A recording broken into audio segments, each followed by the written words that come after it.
आज आपण महाभारतातील बऱ्याच कमी लोकांना माहीत असलेला प्रसंग बघणार आहोत। आजकाल सिरियलमध्ये सर्व काही दाखवतात, तरी पण एकदम व्यवस्थितरित्या आजच्या व्हिडिओमध्ये तुम्हाला समजणार आहे की अश्वत्थामा म्हणजे गुरु द्रोणाचार्याचे पुत्र जे अश्वत्थामा होते त्यांचा मृत्यू कसा झाला किंवा त्यांचा शेवट काय झाला। तर अश्वत्थामाचा मृत्यूबद्दलची अर्धवट बातमी ऐकून युधिष्ठिराकडून श्रवण केल्यानंतर गुरु द्रोणाचार्य यांनी आपले शस्त्र त्यागले आणि युद्धभूमीवर डोळे बंद करून अत्यंत दुःखी अवस्थेत जमिनीवर बसून राहिले। गुरु द्रोणाचार्यांना ह्या अवस्थेत पाहून द्रौपदीचा भाऊ दृष्टद्युम्न याने तलवारीने त्यांचा शिरच्छेद केला। ही महाभारत युद्धातील सर्वात भयंकर घटना समजली जाते। या कपटाच्या खिळीने अश्वत्थामा भयंकर चिडला होता। द्रोणाचार्याचा वध झाल्यानंतर आपल्या वडिलांच्या मृत्यूचा बदला घेण्यासाठी अश्वत्थामाने पांडवांवर नारायण अस्त्रांचा प्रयोग केला, ज्यामुळे पांडवांची संपूर्ण सेना मारली गेली। कृष्णाने पांडवांना सांगितले की तुम्ही ताबडतोब रथातून खाली उतरून या, नारायण अस्त्राला शरण जा, तोच यातून वाचण्याचा एकमेव मार्ग आहे। यावर सर्व पांडव जमिनीवर गुडघे टेकून हात जोडून बसले आणि नारायण अस्त्राचा विरोध न करूनही सर्वजण बचावले। हा युद्धाचा अंतिम चरण सुरू होता। दुर्योधनाचा जीव धोक्यात आला होता। तो भीमाशी गदा युद्धात हरला होता। दुर्योधनाच्या या पराभवासोबतच पांडवांचा विजय निश्चित झाला होता। पांडव गोटातील सर्व लोक विजयाचा आनंद साजरा करत होते। अश्वत्थामा दुर्योधनाची ही परिस्थिती पाहून आणखीनच दुःखी झाला।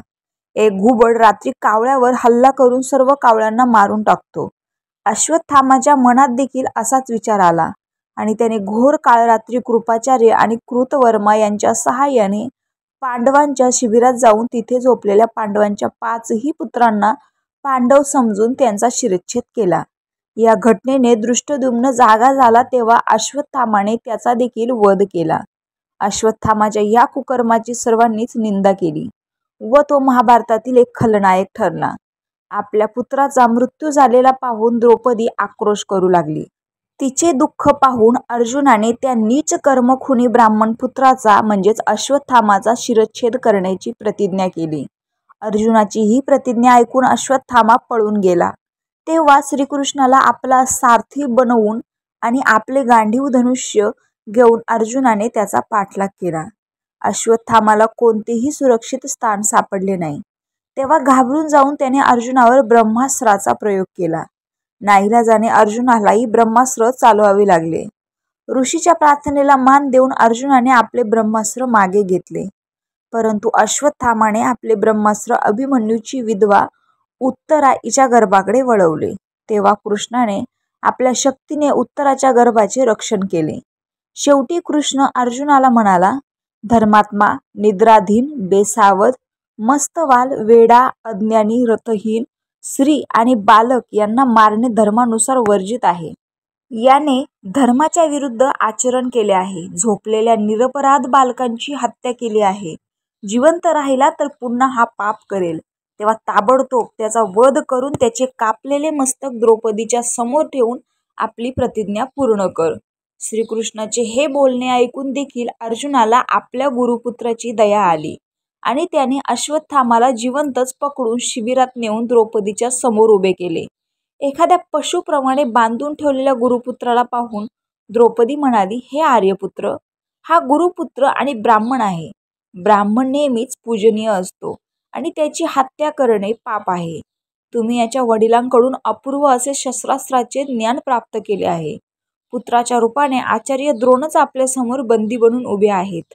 याचा वध केल्यास याची माता कृपी देखील माझ्याप्रमाणेच कातर होऊन पुत्रशोकाने आक्रोश करेल। पुत्रावर विशेष लोभ होता म्हणूनच तर ती द्रोणाचार्याच्या बरोबर सती गेली नाही।